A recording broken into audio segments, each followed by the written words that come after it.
All right, let's cut across directly to the Moria Hotel, where the President of America now addressing a press briefing. Listen in.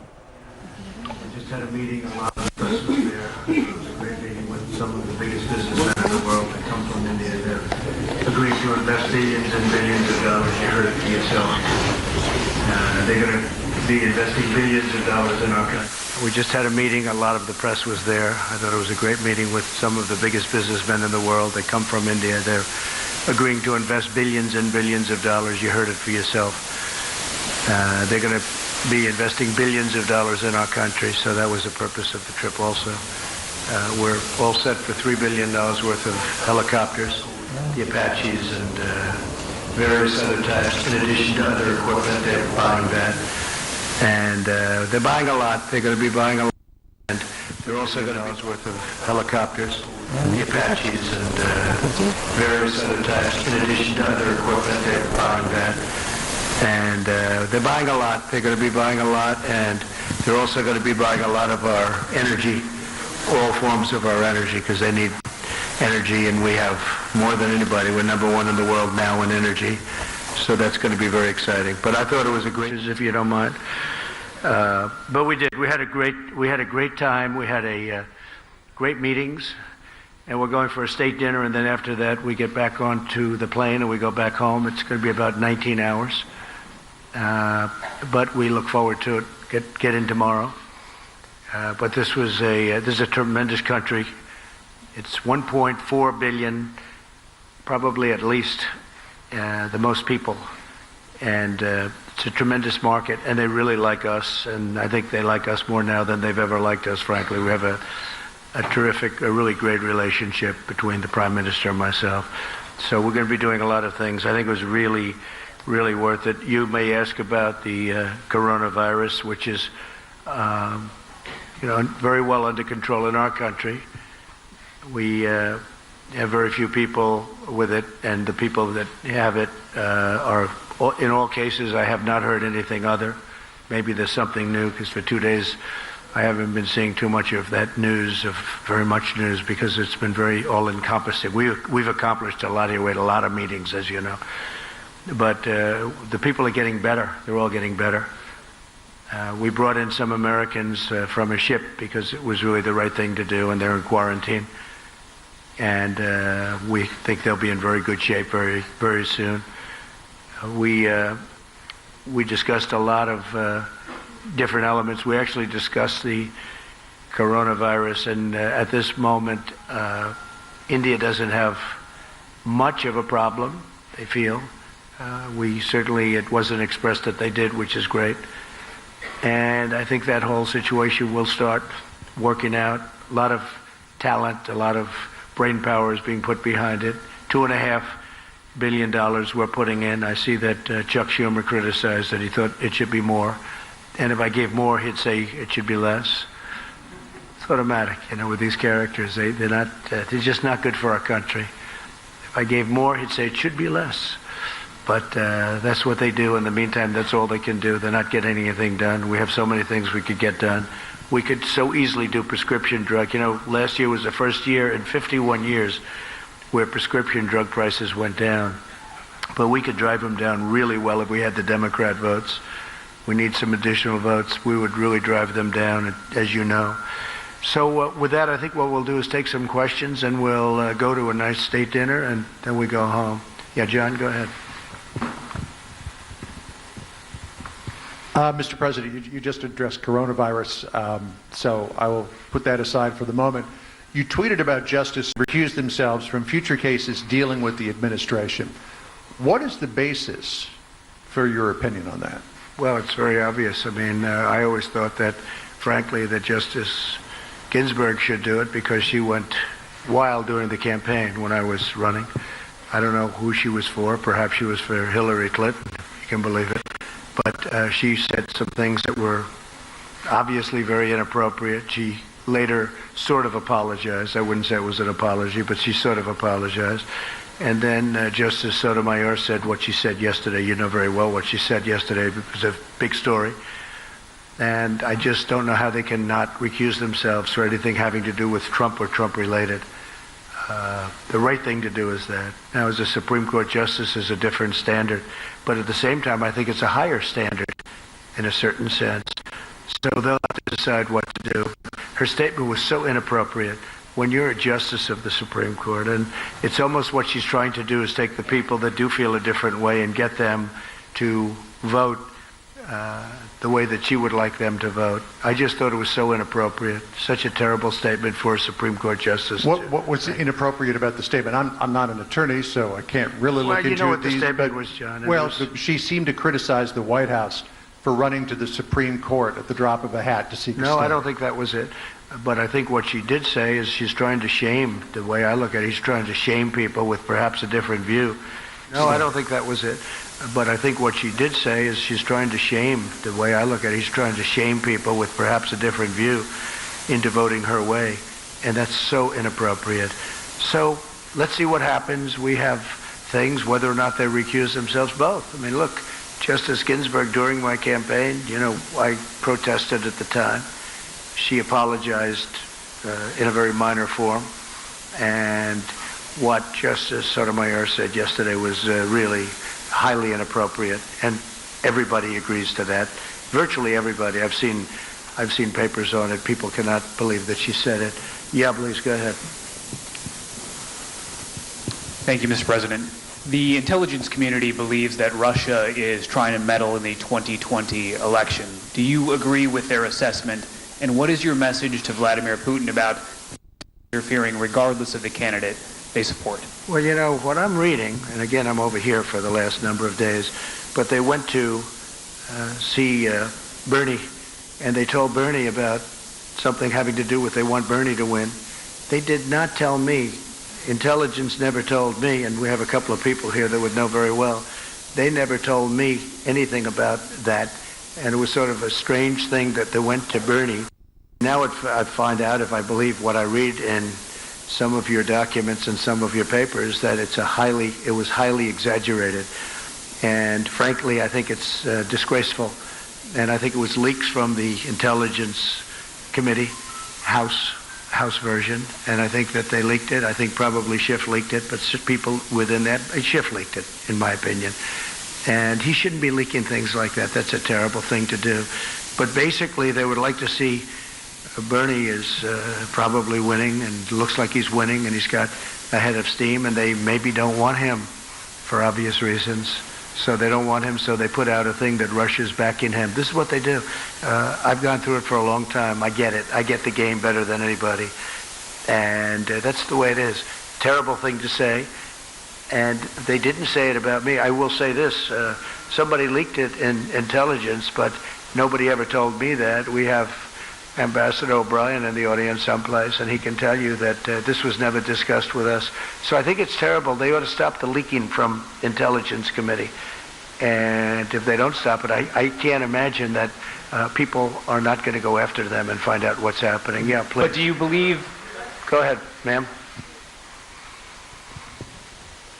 Mr. President, this is Madhu Bhatia Jha from Indian TV News, ABP Yes. News.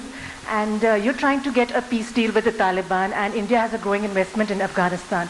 So the way the deal is being worked out, what would be India's role and Pakistan's role in the region? Well, I think India would like to see it happen. I spoke with Prime Minister Modi today, and I think they would very much like to see it happen. And we're pretty close. We'll see what's going on. We've got 2 days now under our belt without violence, or I guess a minimum of violence.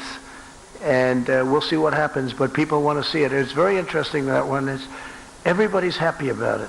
Even people that are normally against me, like 99.9% of the time. Because we've been there for 19 years, and everybody would like to see it happen. I was actually surprised. I thought the Schumers of the world would say whatever the opposite is, because that's all they can do, cry and chuck. But people are they're really happy to see that we're trying very hard. We'd bring it down to 8,600, and from there we'll make a decision as to what the final outcome would be. But there's been tremendous praise for the fact that we're doing something. Other administrations have tried to do something. In particular, the previous administration, for a long time, they were never able to get anything done. And we're really serving not as a military force as we are a police force. And we're not a police force. They have to police their own country. We're not a police force. It's like law enforcement. And that's the way it is. So we'd like to, after 19, I can tell you, after 19 years, we'd like to bring our young people back home, bring them, that's where they want to be. And we'll always have intelligence there. We'll have other things there. But we'd like to bring them, for the most part, we'd like to bring them back home. We want to watch the area. The area is a hotbed of problems. And when we bring them home, we'll let them know that if something happens, we will hit them so hard. And we could win that easily if I wanted to kill millions of people. I don't want to kill millions of people, innocent people. We could win that very easily. We don't have to act as a police force. We could act as a military force to win, not a military force to just take care of things in that very, very difficult part of the world. It's a very difficult part, very dangerous part of the world. So let's see what happens. So far, so good. So far. But I'm very impressed with the kind of kudos we're getting. Yes, please. Mr. President, namaste. I'm Saurabh Shukla. I'm editor-in-chief of Newsbook. And if you remember, I interviewed you during your last campaign in New Jersey. Good. And I asked you this question earlier at that time about a Trump doctrine on fighting out Islamic fundamentalism, which you spoke about, and you discussed with Prime Minister Modi, and you spoke about the Modi-Trump doctrine. So what is your roadmap to fight out Islamic radical terrorism? Well, I don't think he's done more than I have. If you look, people came in, and if you check your maps and look at Iraq and Syria, it was all over. In fact, they had it painted a certain color. I won't tell you the color because it doesn't matter. Somebody will say it was a Republican color, so I don't want to get people confused. But it happened to be red, and it was basically trying to where ISIS was in those areas, and it was out of control. And I gave the orders, and we have 100% of the caliphate. We have tens of thousands of people in prisons now. They're being guarded by the Kurds and others. Europe should take a lot of them back. So far they haven't agreed to do that. They should do that because we did them a big favor. We captured them, but I did that. We killed al-Baghdadi a few months ago, and Soleimani is gone. He's no longer putting roadside bombs all over the place. Somebody else may be, but he was the father, the king of the roadside bomb. All of those young people that you see with missing legs and arms. I've seen every combination. The legs are gone. You go over to Walter Reed. I have to say the doctors at Walter Reed are incredible what they're able to do. Incredible. But that's what his thing was. He thought that was a beautiful weapon. Roadside bombs. It's a coward's bomb. And all of these young people that have been so badly hurt. And we did a big favor. In addition to that, Hamza bin Laden is now gone, and he was looking to do damage, and he's gone. And Al-Qaeda last week, you saw what happened there. Absolutely. So nobody's done more than what I've done. And but at the same time, Russia should do it, Iran should do it, Iraq should do it, Syria should do it. We're in a different part of the world. We're doing it. Everybody says you're the only ones that can do it. Well, at some point, these other countries, Iran should do it. Iran hates ISIS, and they should do it. And we've done a great job. We've taken our soldiers essentially out of Syria, except for little hot spots that we forget, will do, that develop. But we've taken the oil, and the soldiers we have there are the ones guarding the oil. We have the oil. So that's all we have there. And now we have, if you look, we are down to a small force in Iraq. And we're down to a small force very shortly, but right now even we have a small force in Afghanistan. And so we're moving out and moving around, but the only soldiers we have in terms of Syria, the predominant number of soldiers are the ones guarding the oil. What about terror groups in Pakistan, sir? That's a big concern in this region, and there are a lot of terror groups who pose dangers to the United States and democracies like India as well. Yeah, no, I agree, but you also have other countries that can do this. The United States is 8,000 miles away, and they're all saying, could you do it? Yeah, we could do it. We've been doing it for a long time, but I've been doing it much better than anyone else has done it. I mean, what we've done in the last couple has been incredible. We have 100% of the caliphate. Remember, we had 99%. I'd say, good, we're leaving. And I was hit with, people couldn't believe it. They said, do 100. So we did 100. I did 100 with some great generals that knew exactly what they were doing. They were unbelievable. We took 100% of the caliphate. And we have thousands of prisoners right now locked up. And these are ISIS fighters and killed thousands. Not that I want to do that. I don't want to do that. But that's what we had to do. And when I came in, ISIS was all over the place. It was totally out of control. Please. Thank you. While you've been here in the country, in the capital, northeast part of Delhi, there have been violent clashes. Police have been killed, some demonstrators, 9 deaths so far, we hear, and about 100 plus injured. What did Prime Minister Modi say to you about this amended citizenship law?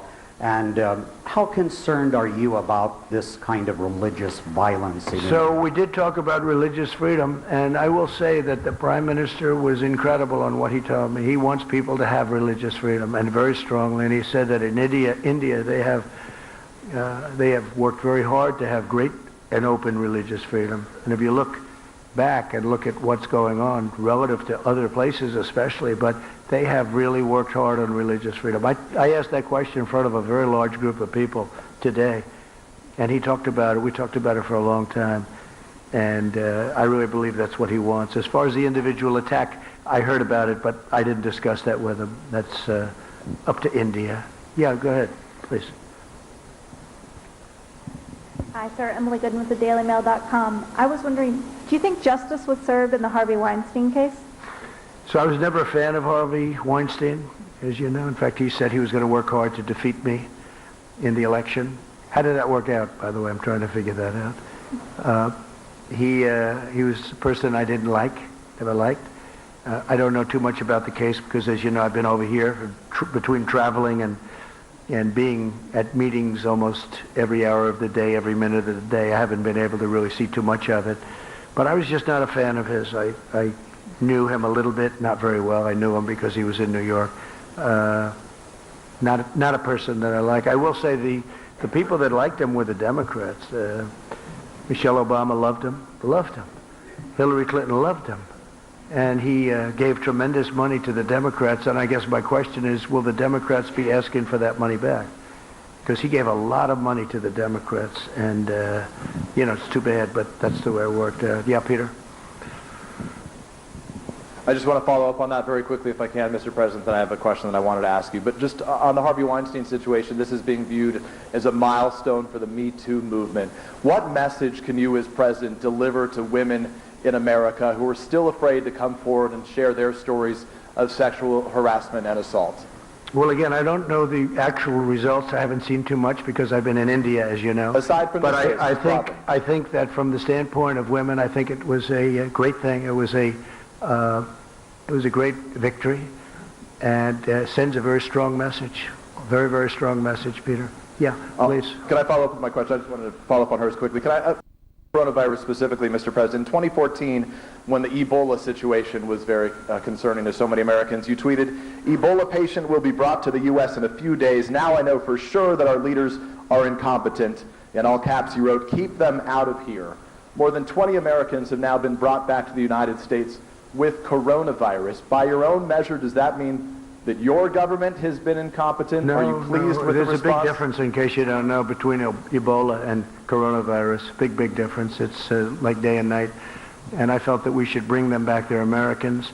We should bring them back. With Ebola, it's very explosive.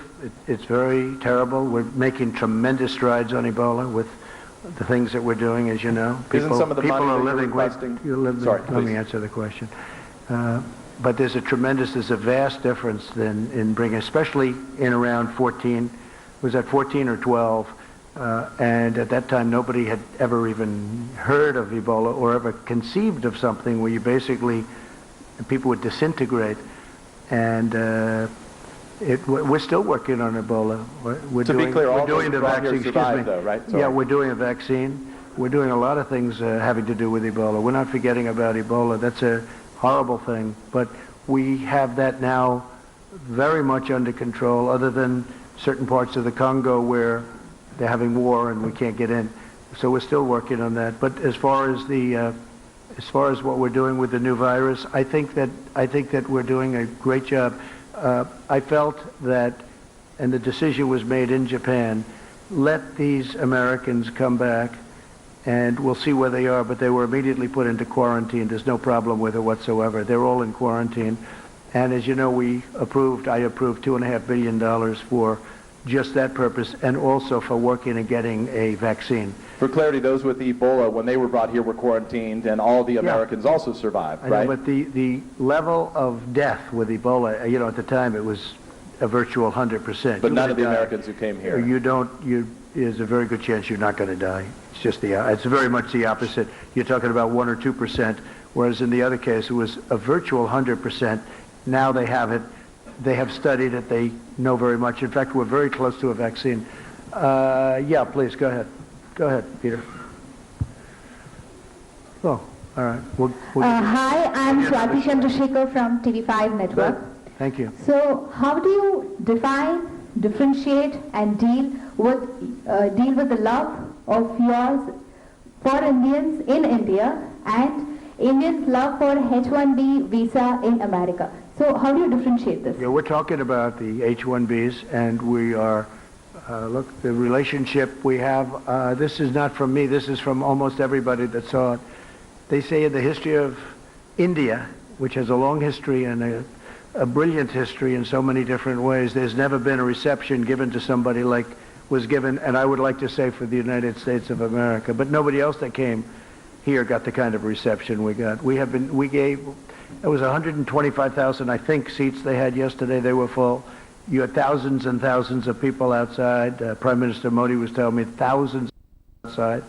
That's not uncommon for me, to be honest with you, but when I look at 125,000 seats, an incredible scene yesterday. In addition, all of those people lined up from the airport to the event. It was an incredible thing. Nobody's ever seen anything like it. The ambassador just told me that he's been in India for a long time. He's never seen, in fact, both ambassadors, our ambassador and the ambassador from India, said in 40 years he's never seen anything like it, what took place yesterday and, earlier than that. But yesterday, they've never seen anything like it. So it was a great compliment. It was a great compliment to our country. I'm the leader of the country, but it was a great compliment to our country. But Prime Minister Modi said today they've never, ever had any event like that. In fact, they said usually when somebody comes in, they have to look for people to fill up the areas. They said there was something very special. Look, it's a massive country in terms of its population, and people just wanted to pay their respect to the United States, and so I appreciate it. I was a recipient in a sense, but I was just really representing the country. Yeah, Peter, go ahead. Thank you. Sorry, thank you, Mr. President. Appreciate it. Go ahead. Mr. President, your newly installed personnel director has begun talking with agencies about finding people in the government that are not loyal to you and perhaps on. How large a list do you imagine this will be? Is this a big problem in your mind? How do you describe for us the scale of the problem as you see it? Yeah, I don't think it's a big problem. I don't think it's very many people. I think we had a whistleblower who was a fake, because if you look at the whistleblower as an example, if you look at his report and then you compare that to the transcripts, it bore no relationship. So that was a sad situation and a lot of time wasted. Although, as you will admit, in fact, you wrote very nicely, I appreciate it, the poll numbers have gone up very much, but that's not appropriate to have to benefit by something like that. Then there was supposed to be a second whistleblower. As soon as I read the transcripts, the second whistleblower was gone. Nobody ever happened to the second whistleblower. I'll ask you, where is he? Remember, the second was he or she. The second whistleblower was going to happen. It was just a matter of moments. And then I released the real call, the transcripts, which are now 100% accurate, even according to Lieutenant Colonel. So, no, we want to have people that are good for the country, are loyal to our country, because that was a disgraceful situation. Please. Mr. President, Nilesh Suman, I am from Rajya Sabha Television, It's a parliamentary channel of India, upper house, like you've seen it. Good.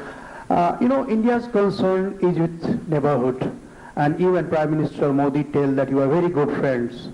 What is your strategy about terrorism that is coming out from Pakistan to India? Because we have been suffering from this type of terrorism for the last 20 years or so. What is your strategy? What are you going to do? We talked a lot about Pakistan. I have a very good relationship with Prime Minister Khan, very good.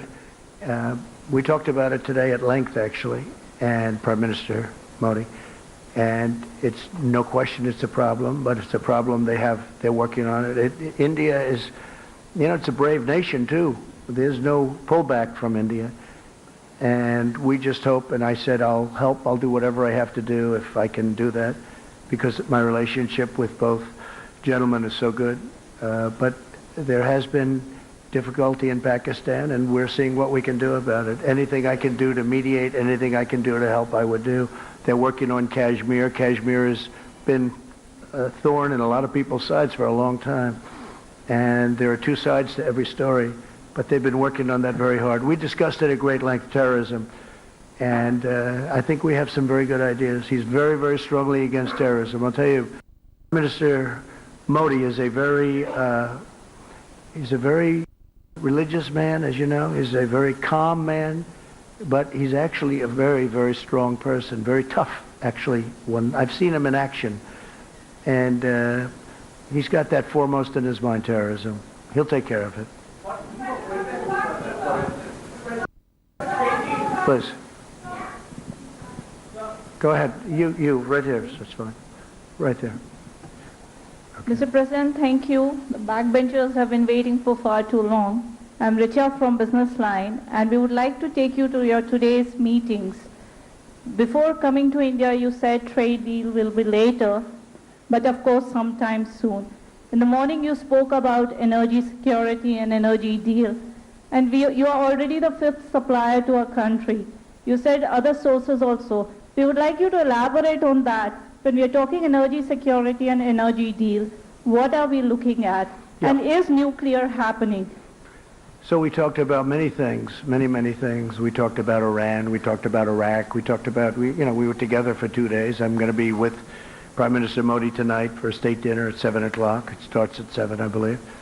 And we talked about exactly all of the things that you're talking about. We also talked about tariffs because, as you know, India is probably the highest tariff nation in the world, meaning charging tariffs to outsiders. And I said, we have to stop that. We have to stop it, at least as it pertains to the United States. And I think we're understanding each other.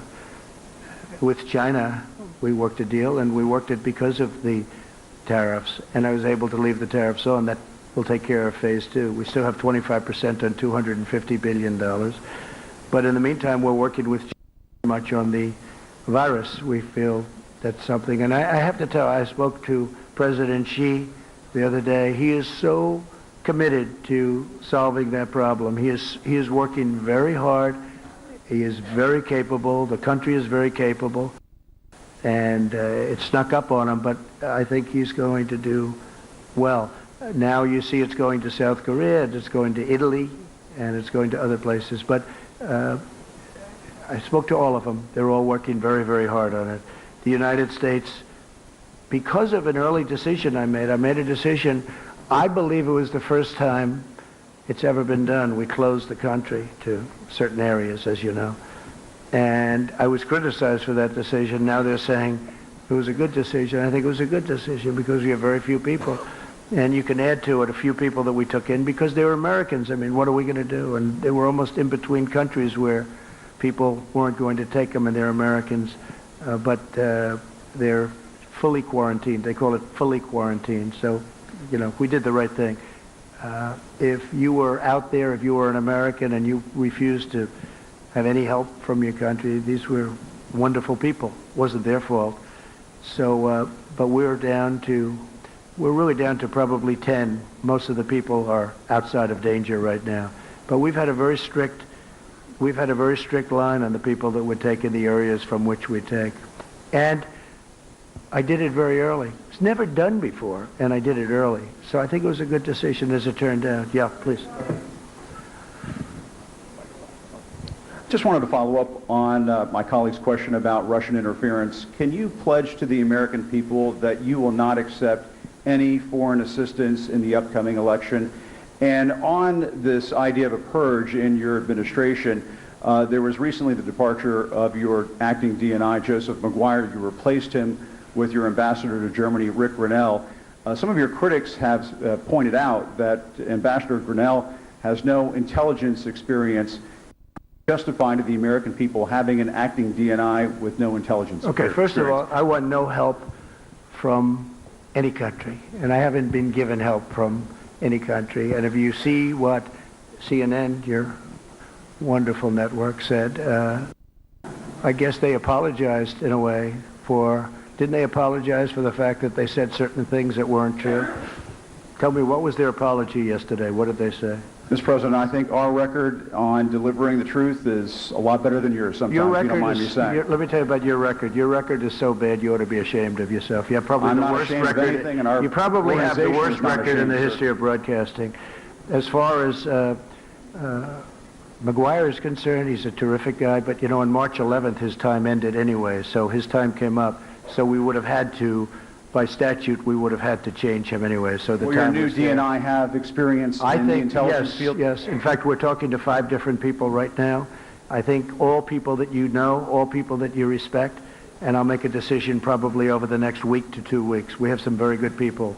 But Joe McGuire is a very excellent guy. He's a very good man. And his time was March 11th. I believe it was March 11th where he would have had to leave. Was he because he wasn't sufficiently loyal to you? No, not at all. Not at all. He was pushed out because, frankly, he wasn't pushed out. He would have had to get out. On March 11th, he would have had to leave. But we're going to be making a decision on DNI very shortly. Thank you, sir. Yeah, please. Go ahead. Yeah. Mr. President. Well, that's not nice. Yeah, let her. I know, but you ripped the mic out of her hand. You can't do it. So, Boy, that wasn't very nice. He's. President Trump, I hope you're having a good Mr. President. Well, that's not nice. Yeah, let her. I know, but you ripped the mic out of her hand. You can't do it. So, Boy, that wasn't very nice. He's. President Trump, I hope you're having a good visit here in India. I'm Ruchi Bhatia from ET Now. We have heard from Prime Minister Modi as well as you on a long impending deal. It's not happened. Even today we heard both you and him talking about how in future there is going to be one. Have you been able to figure out the kind of differences that were there earlier? We know especially on data localization. That has been one of the sticky points. Sure. We know the problems. I know the problems. Previous administrations had no clue. They didn't know the problems. I know the problems. We're being charged large amounts of tariffs, and can't do that. And so they understand that that's where I am, and if they want to deal with us, and they will, they're going to, just like China. Everybody said you'll never make a deal with China. I made a deal with China. It's a great deal. They're going to buy $250 billion worth of product, and that's only a piece of the deal. It's a large piece. It's probably 40 to 50%, but it's an incredible deal. In addition to that, we're taking in billions and billions of dollars worth of tariffs that we can now use for phase 2, because they want to get rid of the 25%.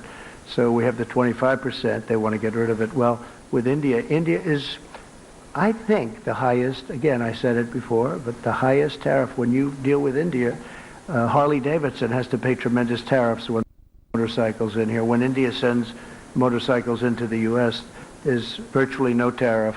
For the most part, there is absolutely no tariff. So I just said that's unfair, and we're working it out. We're working it out.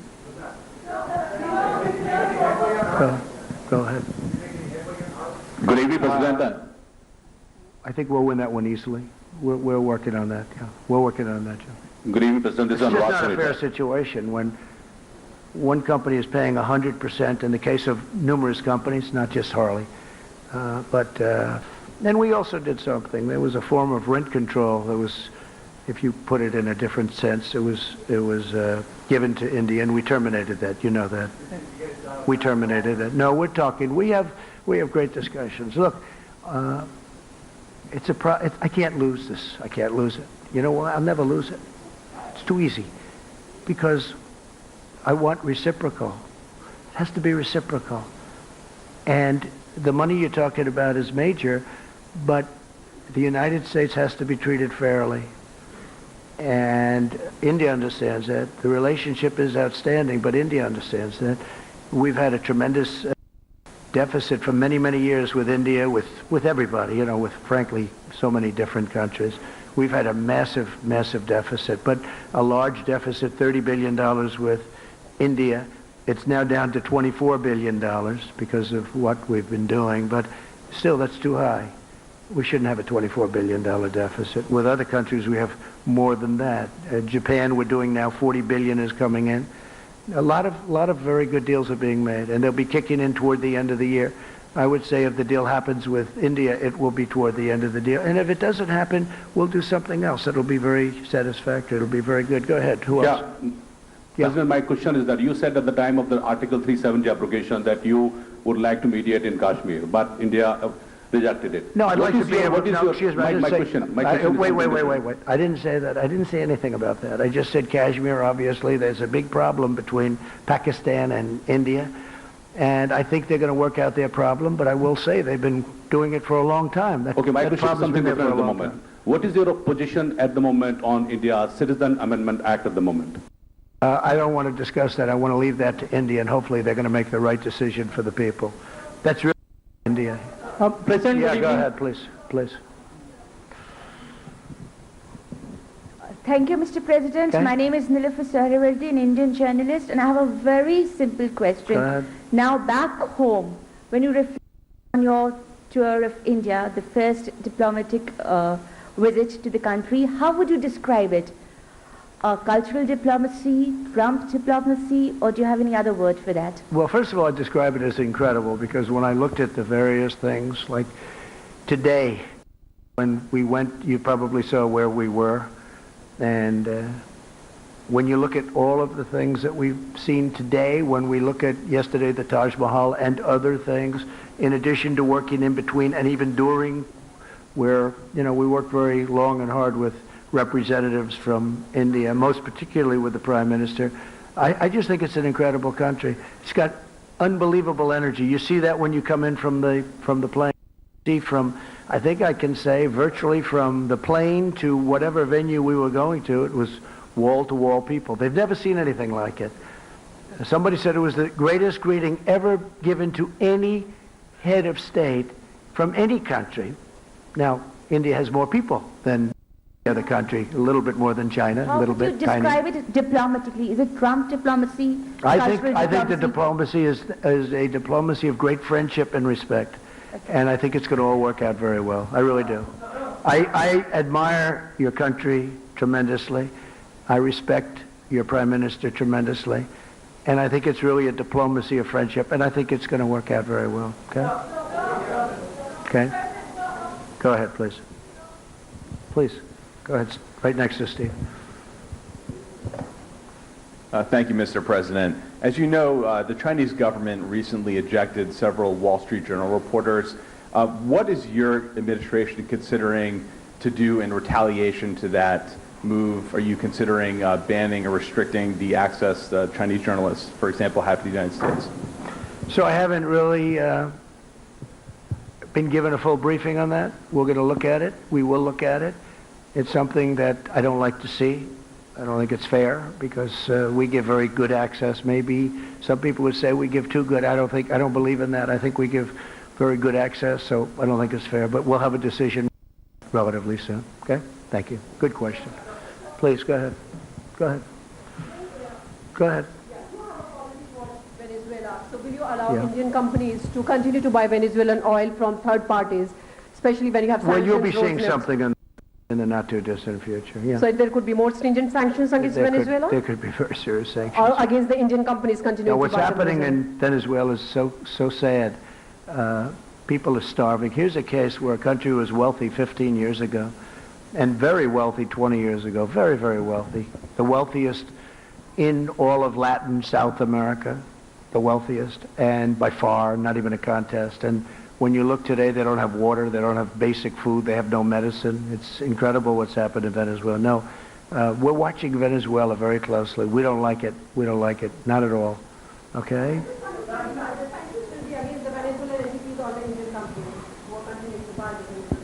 you're going to see in a little while. You're asking a question right in the middle of us doing something. Go ahead, please. Ali Maqbool from BBC. There were some back home that were hoping you would raise concerns about some of these policies that Prime Minister Modi has introduced that discriminate against Muslims, about a rise in hate crimes here in India. But as someone Well, we did discuss that, and we discussed that, and specifically Muslims, and we also discussed Christians. But someone and I had a very powerful answer from the Prime Minister. We talked about religious liberty for a long period of time in front of a lot of people, and I had a very, very powerful answer. And as far as Muslims are concerned, as he told me, I guess they have 200 million Muslims in India, and a fairly short while ago they had 14 million. And he said that they're working very closely with the Muslim community. But so you yourself have been criticized for policies that have discriminated against Muslims, like the travel ban. There's also been a rise in hate crimes over the last couple of years in the US. So are you in a position to talk to him about those subjects? Yeah, I won the travel ban, as you probably know. A lot of people said I lost it. No, I won the travel ban, and we use the travel ban where we think there's, not based on religion, but where we think there's going to be trouble, where we're looking at certain countries. You know, we added a few countries onto it, but we won the travel ban, and we won it in the Supreme Court. So the travel ban is not a thing against Muslims. It's a thing against areas where we don't want people coming into our country that are going to cause problems, cause harm, cause death, hurt our people. And I feel very strongly about that. Okay. Go ahead. Thank you very much, Mr. Thank you. President. Thank you very much. Thank you. I'm Jing Yishan with Shanghai Media Group. I'd like to know, some people say that India could be to the U.S. in Asia during the 21st century what the UK was in Europe during the 20th century. How do you view it? Well, I think that India is going to be a tremendous player over the next, it's now, right? But over the next period of 50 years and 100 years, look, you're talking about the largest population in the world. You're talking about a tremendous country in terms of its heritage, its potential wealth, frankly. Right now, they have incredible potential. Economically, they have great potential. Their schooling system is getting better all the time. They're doing a fantastic job in certain sectors with respect to education. We see it in the United States. We see it. We have a lot of Indian students coming to our schools. They're great students, and they've done fantastically well at our schools. But we have, thousands and thousands of people coming from India coming to our colleges in particular, schools, but our colleges in particular. No, India's got a phenomenal future. I mean, you can rarely think of a place that has a better future than India, and highly respected, especially with leadership like Prime Minister, right? Modi. Yeah. Go ahead. Pick one. Go ahead. Sir, Ritu Parna from CNBC TV 18 India. American companies have been investing in India for a long, long time. Are you satisfied with the Indian investment regime, especially on issues like multi-brand retail and e-commerce, on which companies from US have a lot of interest in? So I'm very satisfied because they're investing tremendous amounts of money. I met Mr. Patel a little while ago. He's the largest steel person in the world by far. I don't think there's even a contest. And he's going to be building $1 billion plant in Alabama. We had the press, I left him in there, always a risky thing to do. But if you see let's say we asked, answered 15 questions, they were talking about how much better it is to work in the United States now in terms of they have done a fantastic job. These are some of the biggest. I'm not even sure if the media really understood who they were. I knew many of them, certainly heard of all of them. The job they've done is incredible. But Mr. Patel, who's the biggest steel company, certainly the biggest steel individual, but I think he's the biggest steel company by a lot. He's investing billions of dollars in the United States, and he's only doing it because of what I've done to bring back the steel industry. The steel industry was dead, absolutely dead in the United States, and now it's a vibrant industry. It's incredible, and we need it. Again, we need it for defense. It's not just like certain industries that you don't need. We need it for defense. but he was glowing, and one of the reasons he's spending $1 billion in Alabama and more money in other places in the United States is because we brought it back. So we're very proud of that. So I think what we'll do is we're going to see some of you on the plane on the way back. It's been an honor to be here. It's an incredible place with incredible leadership and an unbelievable future. And I just want to thank you all, and I'll see you back. And I think some of you are on the plane, and we can talk a little bit on the plane too. Thank you very much, everybody. Thank you very much. Hi everyone, Preeti Chaudhary here. Hope you like this video. For latest news and analysis, like and subscribe to the India Today YouTube channel. And don't forget to press the bell icon to stay updated. Thank you for watching.